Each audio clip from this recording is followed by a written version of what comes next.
381 পৃষ্ঠার সঠিক উত্তর নির্বাচনের প্রথম প্রশ্নটা হচ্ছে 4x টাকার x বছরের সরল সুদ 2x টাকা হলে বার্ষিক সরল সুদের হার কত। তাহলে 4x টাকার x বছরের সুদ 2x টাকা, তাহলে 4x ইন্টু এক্স, আর আমরা এখানে ধরে নিচ্ছি সুদের হার হচ্ছে 8%, তাহলে 4x into x into r/100 equals to 2x। এবার দেখো দুই দিক থেকে যদি আমরা 2x সরিয়ে দিই তাহলে এখানে থাকবে 2 into x into r/100 equals to 1। তাহলে আর এর মান কী বেরোবে, 100/2x হয়ে যাবে। তাহলে 100/2x মানে হচ্ছে 2 দিয়ে কাটলে 50/x হবে। উত্তরটা আমরা পেয়ে যাব সি নাম্বারে।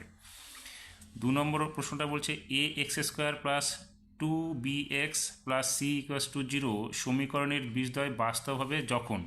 দেখো সমীকরণ বাস্তব, এইখানে বীজদ্বয় যদি বাস্তব হয়, বাস্তব ও সমান হলে হয় হচ্ছে b² minus equals to 4ac হলে। তাহলে এখানে বি বলতে কি 2b, তাহলে মাইনাস হবে, এখানে যেহেতু প্লাস আছে তাহলে মাইনাসে মাইনাসে প্লাস হচ্ছে এখানে, তাহলে minus 2b² equals to 4ac। তাহলে এখানে কত হবে, 4b², 4 কেটে যাবে, তাহলে b² ইকুয়ালস টু ac হচ্ছে। আর আরেকটা বাস্তব হতে পারে হচ্ছে b² minus 4ac greater than 0। যদি এটা হয় তাহলে এটা বাস্তব হতে পারে কিন্তু অসমান হবে। সেক্ষেত্রে আমরা পাচ্ছি কত, b² ইকুয়ালস টু এসি হলে হচ্ছে সমান হবে বীজদ্বয় এবং বাস্তব হবে, আর b² গ্রেটার দেন এসি হলে হবে আমাদের বাস্তব এবং অসমান। তাহলে এখানে শুধু যেহেতু বাস্তব বলেছে তাহলে দুটোর মধ্যে যে কোনো একটা হবে, কিন্তু উত্তরে দেওয়া আছে দেখবে তোমরা b² greater than equals to AC, যেহেতু এটা সমান আছে এবং এখানে গ্রেটার দেন, তাহলে দুটো মিলে একটাতে পেয়ে যাচ্ছি b² greater than equals to AC. তাহলে দুটো থেকেই আমরা একটা পাবো, ডি নাম্বার উত্তরে পেয়ে যাব। 3 নম্বরটা হচ্ছে 10 সেমি ব্যাসার্ধ বিশিষ্ট বৃত্তের একটি জ্যায়ের দৈর্ঘ্য 12 সেমি হলে কেন্দ্র থেকে জ্যাটির দূরত্ব। তাহলে ও কেন্দ্রীয় বৃত্তের ব্যাসার্ধ হচ্ছে 10 সেমি, তাহলে এটা হচ্ছে 10 সেমি, এ বি দৈর্ঘ্য হচ্ছে 12 সেমি জ্যাটা। তাহলে তার অর্ধেক কত হবে, যদি আমরা এখান থেকে ও বিন্দু থেকে জ্যার উপর লম্বটা নিই যেটা এস বিন্দুতে ছেদ করবে, তাহলে এ এস হবে কত আমাদের 6 সেমি।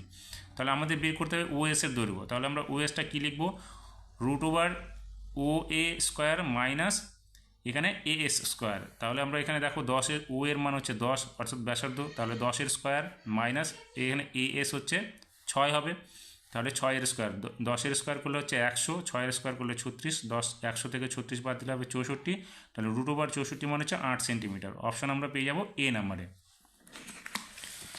4 নম্বর প্রশ্নটাতে বলেছে tan θ ইকুয়ালস টু cot θ হলে থিটার মান কত। আমরা কি করলাম, tan θ by cot θ equals to 1 পেয়ে যাবো এখান থেকে। তাহলে এই cot θটাকে চেঞ্জ করবো, tan θটা রেখে দিলাম, cot θটা 1/tan θ করে দিলাম, ইকুয়ালস টু 1 হয়ে গেল। এবার এই 1/tan θটা উল্টো হয়ে যাবে, তাহলে কী হবে, tan θ ইন্টু 1 এইখানে যে 1/tan θ আছে তাহলে tan θ ইন্টু tan θ বাই 1 হয়ে যাবে, অর্থাৎ tan² θ ইকুয়ালস টু 1 হবে। আলটিমেটলি আমাদের কী দাঁড়াবে, tan θ ইকুয়ালস টু 1 বেরোবে, রুট করলে এটা স্কোয়ারটা উঠে গিয়ে এখানে 1-এর রুট হবে, তাহলে 1ই হবে। এখানে tan θ ইকুয়ালস টু 1 যেহেতু আছে তাহলে 1-এর মান হচ্ছে tan 45, তাহলে tan বোথ সাইড থেকে সরে গেল, থিটার মান কত বেরোলো 45 ডিগ্রি। আমাদের এখানে উত্তরটা হয়ে যাবে, কিন্তু উত্তরে দেখবে তোমরা রেডিয়ান আকারে আছে, তাহলে 45/180 ইন্টু পাই, তাহলে 45 দিয়ে 180 কাটলে 4 হবে, অর্থাৎ π/4 আমাদের বি নাম্বার অপশান পেয়ে যাব। 5 নম্বরটাতে বলছে একটি চোঙের বক্রতলের ক্ষেত্রফল ও আয়তনের সংখ্যামান সমান হলে তার ব্যাসার্ধের মান কত। আমরা ব্যাসার্ধকে যদি 8 ধরে নিই তাহলে এখানে চোঙের বক্রতলের ক্ষেত্রফল হচ্ছে 2πr/h এবং আয়তনের সংখ্যামান হচ্ছে πr²h। দেখো দুই দিক থেকে যদি πr/h সরে যায় তাহলে 2 = r হবে, অর্থাৎ ব্যাসার্ধ মান কত বেরোচ্ছে, আর যেহেতু ধরেছি আমরা ব্যাসার্ধকে, তাহলে ব্যাসার্ধর মান হচ্ছে 2। এটা আমরা উত্তর পাবো বি নম্বর অপশানে। 6 নম্বর প্রশ্নটাতে বলেছে প্রথম 30টি স্বাভাবিক সংখ্যার মধ্যমা কত। তাহলে মধ্যমা কী হবে, মধ্যমার একটা সূত্র আছে, যদি সংখ্যাটা জোড় সংখ্যা হয়, দেখো 30টি সংখ্যা, তাহলে জোড় সংখ্যা হচ্ছে আমাদের এখানে, তাহলে n/2 প্লাস n/2 প্লাস 1/2। তাহলে n কত, n হচ্ছে যেহেতু 30টি সংখ্যা তাকে 2 দিয়ে ভাগ করবো, তাহলে n এর মান বেরিয়ে গেল আমাদের 15, তাহলে এখানে হবে কত 15, আর n/2 প্লাস 1 মানে হচ্ছে 15 আর যোগ 1 অর্থাৎ 16, তাহলে 15 যোগ 16/2 কত হবে 31/2, 2 দিয়ে 31কে ভাগ করলে 15.5 হবে, অপশান হবে ডি নাম্বারে। এবার শূন্যস্থান পূরণের প্রথম প্রশ্নটা হচ্ছে বছরের শুরুতে এক ব্যক্তি একটি ব্যবসা শুরু করেন, 4 মাস পর তার বন্ধু ওই ব্যবসায় যোগ দেন, ইহা এক প্রকার ড্যাশ কারবার। এখানে অংশীদারি কারবার দু রকমের হয়, একটা হচ্ছে সরল, একটা হচ্ছে মিশ্র। এখানে দেখো মাস হিসেবে আছে সেই জন্য এটা হবে মিশ্র অংশীদারি কারবার।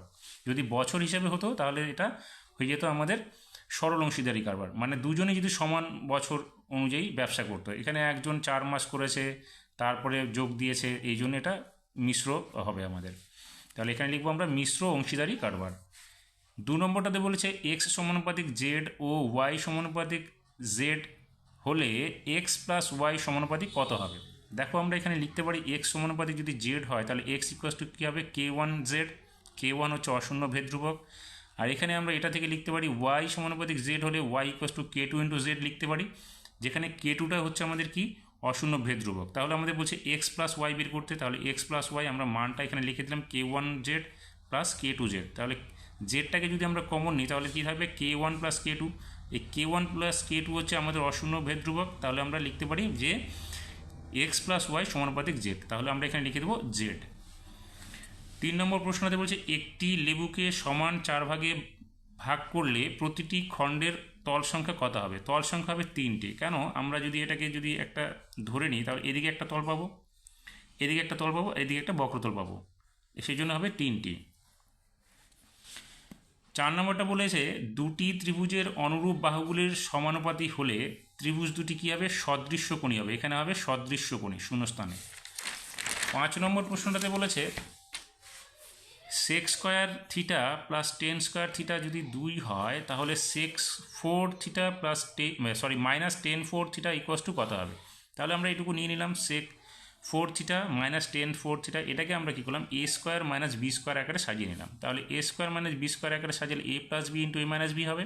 তাহলে এখানে দেখো সেক square theta plus tan square থিটার মান হচ্ছে 2, তাহলে আমরা এখানে লিখে নেব এটার পরিবর্তে 2 ইন্টু এটার মান আমরা জানি 1, তাহলে ইন্টু 1, তাহলে 2 আর 1 গুণ করলে হবে 2। তাহলে আমরা শূন্যস্থানে এখানে লিখে দেবো কত, 2। 6 নম্বর প্রশ্নতে বলেছে x1 x2 x3 এইভাবে ক্রম সংখ্যা আপ টু xn রাশিগুলির যৌগিক গড় যদি x বার হয় তাহলে a plus x1 a plus x2 থেকে up to a plus xn রাশিগুলির যৌগিক গড় কত হবে। আমরা দেখো x1 x2 x3 up to xn এর গড় যদি x বার পাই তাহলে প্রত্যেকটার সঙ্গে a প্লাস করা আছে, তাহলে আমরা এই যৌগিক গড়টার সঙ্গেও a প্লাস করে দেবো। তাহলে এখানে গড় হবে আমাদের কত, যৌগিক গড়টা a প্লাস x বার। 3 নম্বর প্রশ্নটাতে সত্য মিথ্যার প্রথম প্রশ্নটা হচ্ছে বার্ষিক 10% হারে 100 টাকার 1 বছরের সরল সুদ এবং চক্রবৃদ্ধি সুদের পার্থক্য 1 টাকা। তাহলে দেখো সরল সুদ 100 টাকার কত হচ্ছে 100 ইন্টু 1 বছর ইন্টু 10/100, যেহেতু এটা শতাংশ 10% আছে তাহলে 100 কেটে যাবে, এখানে হলো 10 টাকা সুদ হচ্ছে। আর চক্রবৃদ্ধি সুদের ক্ষেত্রে কত হবে 100 ইন্টু 1 প্লাস 10/100 মাইনাস আমাদের আসলটা, এটা হচ্ছে সমূল চক্রবৃদ্ধি, এটা হচ্ছে আসল। তাহলে এখানে কত হলো, এখানে দেখো 100 ইন্টু এটাকে আমরা লসাগু করলে কত হবে 110/100, 100 কেটে যাবে, তাহলে 110 মাইনাস 100, তাহলে 110 থেকে 100 বাদ দিলে 100ই হবে, 10 হবে। তাহলে এখানে কি বলছে 1 টাকা হবে, তাহলে আমরা বিবৃতিটি মিথ্যা পেলাম। এবার 2 নম্বর প্রশ্নটা বলেছে সূর্যের উন্নতিকোণ হ্রাস পেলে কোনো স্তম্ভের ছায়ার দৈর্ঘ্য হ্রাস পায়। দেখো আমরা একটা ধরে নিচ্ছি এ বি হচ্ছে স্তম্ভ, তার উন্নতিকোণ যদি 45 ডিগ্রি হয়, এখানে বিসি হচ্ছে কত ছায়ার দৈর্ঘ্য। আবার একই ক্ষেত্রে স্তম্ভ হচ্ছে এ বি যদি 45 ডিগ্রি থেকে হ্রাস করে আমরা 30 ডিগ্রি হই, সেক্ষেত্রে কী হবে ছায়ার দৈর্ঘ্যটা বৃদ্ধি পাবে, কিন্তু এখানে বলেছে হ্রাস পাবে, তাহলে এটা বিবৃতিটি হলো মিথ্যা। 3 নম্বর প্রশ্নটা বলেছে অর্ধবৃত্ত অপেক্ষা ক্ষুদ্রতর বৃত্তাংশস্থ কোণ স্থূলকোণ। হ্যাঁ দেখো অর্ধবৃত্ত কোণ হচ্ছে কি হয় সরল কোণ, তাহলে অর্ধবৃত্ত থেকে একটু কোণ একটু ছোট কিন্তু 90 ডিগ্রি থেকে যদি বড় হয় তাহলে সেটা স্থূলকোণই হবে, সেক্ষেত্রে বিবৃতিটি হচ্ছে সত্য। 4 নম্বর প্রশ্নটা হচ্ছে 4 সেমি বাহু বিশিষ্ট কোনো ঘনকের পার্শ্বতলের ক্ষেত্রফল 64 বর্গ সেমি হবে। তাহলে ঘনকের পার্শ্বতলের ক্ষেত্রফলের সূত্র হচ্ছে 4 ইন্টু বাহু স্কোয়ার, তাহলে 4 ইন্টু এখানে 4 সেমি বাহু বলেছে তাহলে 4-এর স্কোয়ার, তাহলে 4 গুণ এখানে 4-এর স্কোয়ার করলে হবে 16, তাহলে 4 16 64, তাহলে এখানে 64 বর্গ সেমি পেয়ে গেছি, বিবৃতিটি হচ্ছে সত্য। 5 নম্বর প্রশ্নটাতে বলেছে x square minus x plus 2 equals to 0 সমীকরণের বীজ বাস্তব। তাহলে বীজ বাস্তব হলে আমরা লিখতে পারি যদি সমান হয় বাস্তব ও সমান তাহলে B square minus 4 equals to 0, তাহলে বি এর মান কত 1, তাহলে 1-এর স্কোয়ার মাইনাস 4 ইন্টু 1 ইন্টু 2, তাহলে 1 স্কোয়ার মাইনাস 4 দুগুণে 8, 8 থেকে 1 বাদ দিলে মাইনাস 7 ইকুয়ালস টু 0, যেটা আমাদের এখানে শূন্য হওয়ার কথা ছিল কিন্তু এখানে মাইনাস 7 হয়ে গেছে, তাহলে এটা আমাদের হচ্ছে না। আবার যদি বাস্তব ও অসমান হয় তাহলে কি লিখতে পারি B square minus 4ac greater than 0, তাহলে এখানে দেখো আমরা বি স্কোয়ার মাইনাস 4ac মান কত পেয়েছি -7, তাহলে -7 গ্রেটার দেন 0, না, এটা হচ্ছে ছোট হয়ে যাচ্ছে শূন্য থেকে, সেক্ষেত্রে আমরা দেখতে পাচ্ছি বিবৃতিটি মিথ্যে হবে। 6 নম্বর প্রশ্নতে কি বলেছে, ওজাইভ এর দ্বারা কোনো পরিসংখ্যা বিভাজনের মধ্যমা নির্ণয় করা যায়। হ্যাঁ, এটা বাস্তব, এটা সত্য হবে।